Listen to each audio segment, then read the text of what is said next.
Shalom, shalom, peuple de Dieu, nous vous bénissons au nom de Jésus-Christ, notre Seigneur, alléluia. Ça, c'est la suite à ce que nous venions d'écouter. Prions. Precious Father, in the name of Jesus, we thank you, we honor you. Continue to inspire us for the glory of your purpose. Bless the people. You are coming back soon, very soon. Inspire us. In Jesus' mighty name we pray. Amen. Peuple de Dieu, nous vous bénissons au nom de Jésus-Christ. Suite à ce que on était en train de parler. Les amis dans le Seigneur, nous vivons les derniers jours. Nous sommes au signe de la fin. Et beaucoup de gens ne se rendent pas compte que nous sommes à la fin. Je vais vous démontrer quelques signes de la fin que nous sommes en train déjà de vivre. Et notre génération est plus que Sodome et Gomorrhe. La Bible nous dit dans le livre de 2 Timothée, 2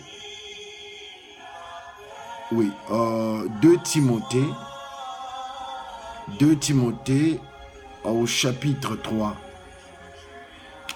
Au premier verset, nous allions lire au nom du Seigneur.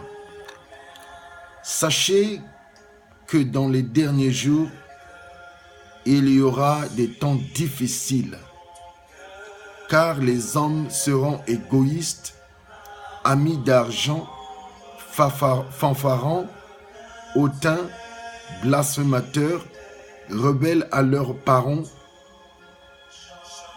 ingrats, irréligieux, insensibles,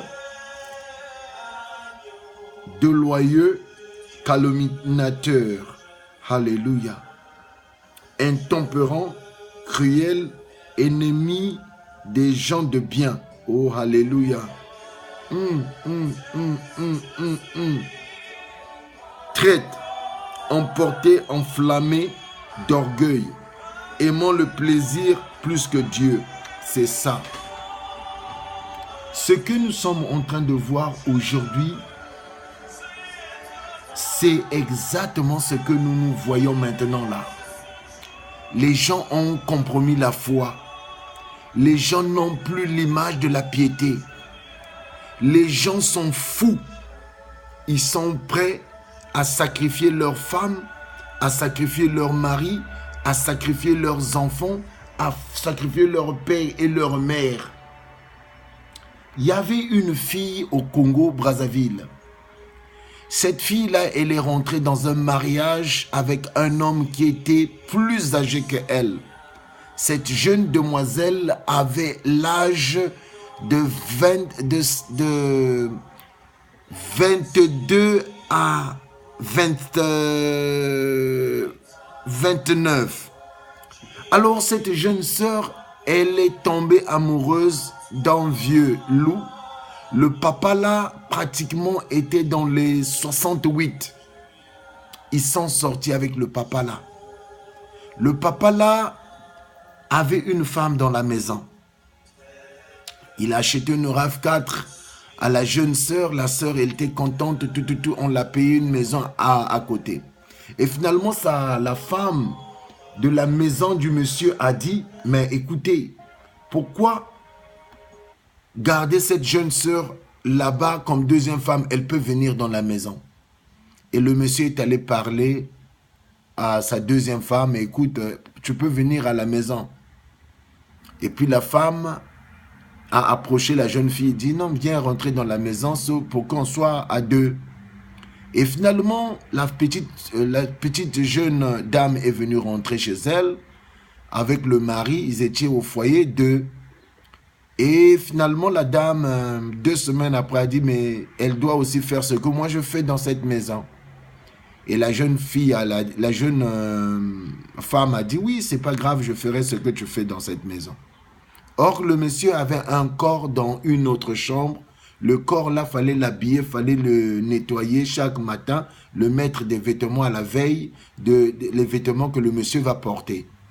Donc, et la fille, la jeune sœur là, quand elle a vu le corps là, il ne pouvait pas tenir le coup. Je crois 1 mois après, elle a piqué une crise, elle était morte. Est-ce qu'elle est partie chez le Seigneur Jésus-Christ? Est-ce qu'elle est partie à Satan? Réfléchissez. L'argent est devenu une motivation de beaucoup de gens. Les hommes de ce monde, ils sont devenus, parce que nous sommes au dernier jour, ils sont devenus égoïstes. Tu as quelque chose, tu veux que ça soit pour toi. Un pasteur qui a un compte bombé, mais les pasteurs qui sont en dessus de lui, qui ont besoin de l'aide, il ne peut pas les aider. Même parfois chez lui, à la maison, sa femme n'est pas à l'aise. Alors les gens sont devenus égoïstes. Donc ils n'arrivent même pas à donner, à ouvrir des orphelinats, à ouvrir des écoles gratuitement au peuple. Les gens qui ont le pouvoir, quand il a l'argent, il ne veut pas donner aux autres. Il est dans un clan à lui, il n'y a que des gens de tel village et tel village qui doivent bénéficier. Égoïstes les gens au dernier jour. Et amis d'argent, un pasteur qui aime l'argent, pas possible. Au moins avec l'argent, je ne badine pas. J'ai souffert pour mon église. L'argent, donnez les offrandes, donnez les offrandes, donnez les offrandes. La dîme, tu ne seras pas béni. Hein? Donne 10 000, 10 000, 10 000, donne 100 000, donne 1 million. Tu seras béni par rapport à ce que tu donnes. C'est faux. Voyez vous-même, amis d'argent. Ton pasteur aime l'argent. Ton mari aime l'argent. Ta femme aime l'argent. Tu peux déjà comprendre pourquoi ils aiment l'argent. Fanfaron. Oh, mais c'est moi qui a fait qu'il soit là où il est. Mais si ce n'était pas moi, il devait mourir. Mais écoutez, j'ai délivré. Hein, moi, je suis un grand pasteur. Je l'ai délivré, j'ai fait ça. C'est honteux, ça fait pitié. Il n'y a aucun autre nom sous le ciel, sous la terre, que nous puissions être sauvés, sinon que le nom de Jésus-Christ. Jésus-Christ n'est plus glorifié dans l'église. Oh, je l'avais béni. Oh, sois béni. Je lui ai affecté. Il était dormi dans mon lit. J'ai mis les dollars. Voilà, il a maintenant de l'argent. Vous le voyez? Les gens veulent être initiés. Un pasteur qui veut initier les gens en public, je lui ai affecté. C'est moi. Je lui ai fait rentrer dans ma chambre. C'est moi. Et les bébés, ils entendent, ils ont plus peur. Ils veulent même aller rentrer dans cette chambre-là. Ça fait pitié. Les voyages, je recevais. Les mariages, je recevais. Mais vous n'allez pas imaginer, beaucoup de riches sont malheureux. Aux États-Unis, c'est le capital de Babylone. Il y a beaucoup de riches qu'on a vu même à la télévision. Il est riche, vachement riche. Il a investi de l'argent. Après, les chairs sont tombées. À la fin, il va se suicider. Mais il a perdu que la moitié de ses biens. Tu vas voir, il y a un homme là dans Washington. L'homme là était riche. Il avait des villas partout à Malibu, en Californie. Il avait des villas à Hollywood. Il avait des villas un peu ailleurs. Même au Canada, vers Vancouver. Alors le monsieur, il avait d'abord sa première femme a triché pour lui, ils sont divorcés. Il a eu une deuxième femme et ça n'a pas marché, la femme a triché sur lui, ils sont divorcés. Il y avait encore une autre femme là, une jeune fille qui sortait avec, ça n'a pas marché. Et finalement, en amour, il était vide. Et le dernier qui devait être bien avec le monsieur, lui a fait un coup là. Il sortait avec le chauffeur. Après, il sortait avec le cuisinier. Le monsieur a pris l'arme et il s'est tiré.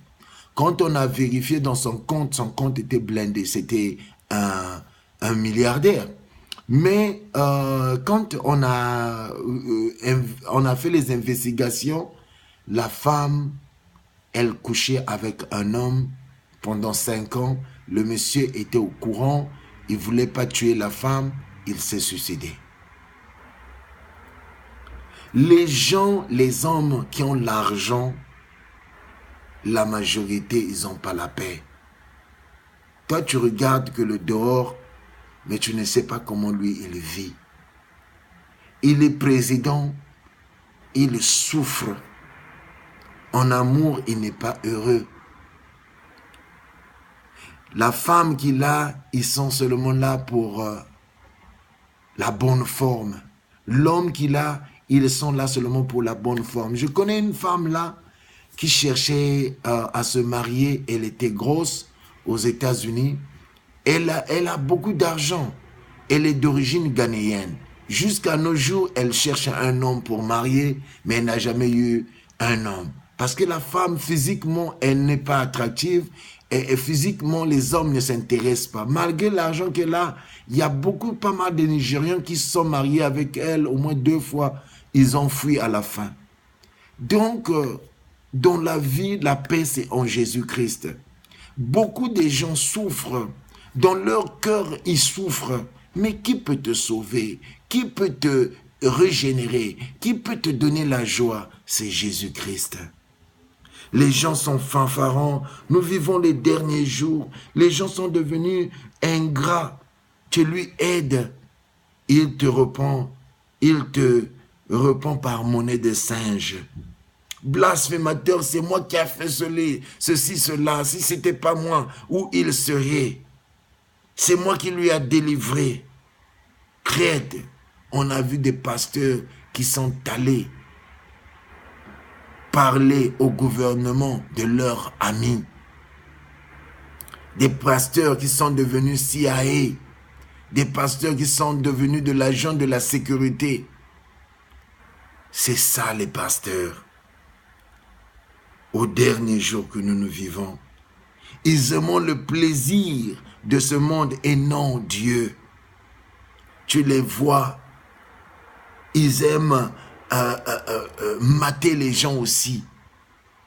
Il s'habille bien, il a une belle voiture, il a des rêves mondains. Quand tu le vois dans son langage, tu ne te retrouves pas que c'est un homme de Dieu.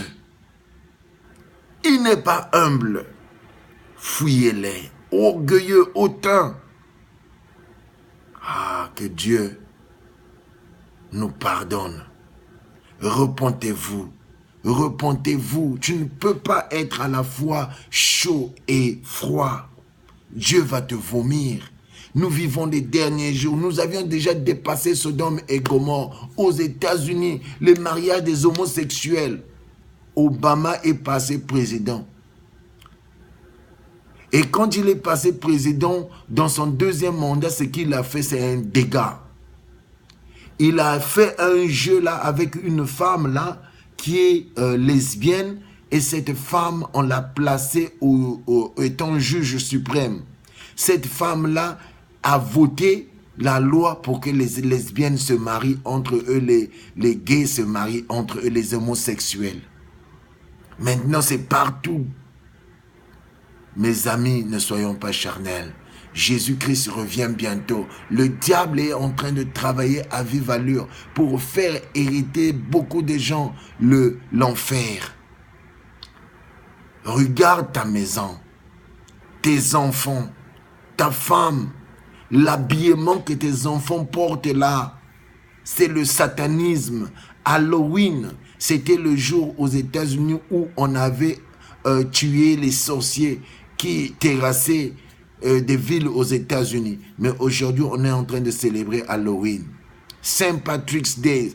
Tous ces fêtes que vous voyez, Father's Day, Mother's Day, c'est des satanismes pour égarer les gens, pour que les gens puissent hériter l'enfer. Quand vous voyez ces œuvres, nous vivons les derniers jours, il y a la crise en Afrique, la crise est mondiale. Les gens croient que la crise est seulement en Afrique. Non, la crise elle est mondiale maintenant là. Les derniers jours que nous vivons. Les gens gardent beaucoup d'argent dans les nguiris, dans les sacs, dans les banques. Mais la mort va te surprendre. Tu seras déçu.